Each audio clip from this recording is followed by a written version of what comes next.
ICCA, every year we publish a snapshot of the database that we hold, and we look at the events which took place in the previous year, and we publish a ranking of the countries and cities which have been hosting those events.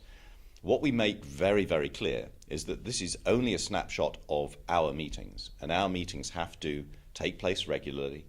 They have to be run by associations, and they have to rotate between a minimum of 3 countries. So we're not trying, pardon me, we're not trying to capture all the data on all international meetings or even all association meetings. We're only interested in this very precise type of business where we can provide marketing intelligence.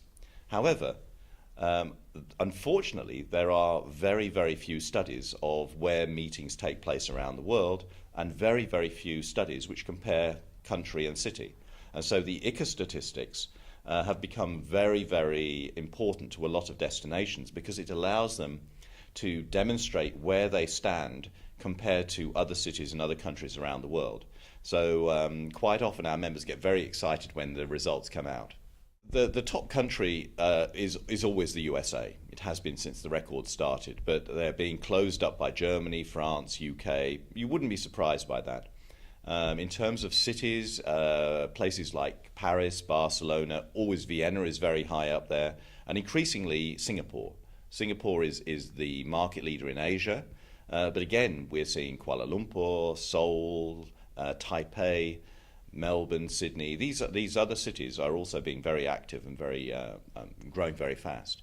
But as I say, the rankings are only one indicator of how a city is doing. We always advise, and in fact we've just been lecturing on this subject, that cities should take care to collect their own detailed data on all of the meetings taking place, the corporate meetings, the intergovernmental meetings, the meetings which happen only once, so that when they're talking to their partners in the industry and to politicians, they can give a full picture of the meetings business in their destination. Well, it's difficult. It's difficult all around the world because, firstly, some suppliers, some venues want to keep the information secret. So it's important for the city destination marketing organisation to build a circle of trust with all of their local partners so that everybody recognises the value of sharing the information to get a full picture and see whether they fit into that. But everywhere I go, people are struggling to pull this data in. But it is very, very important. It's only when you have the data that you can actually go to the politicians and explain the full value of the business that we're in. Vienna does this brilliantly. They have a collaboration with a local technical university, and they collect very detailed data from all their partners and also from all of the major organisers of meetings as well. So they get the data from both sides.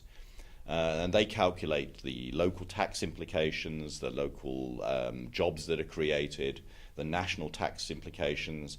They segment very clearly by different market sectors. And they also survey the organisers to gain opinions and find out what's going on. So I always use Vienna as a really good example that others should try and emulate when they're also collecting data.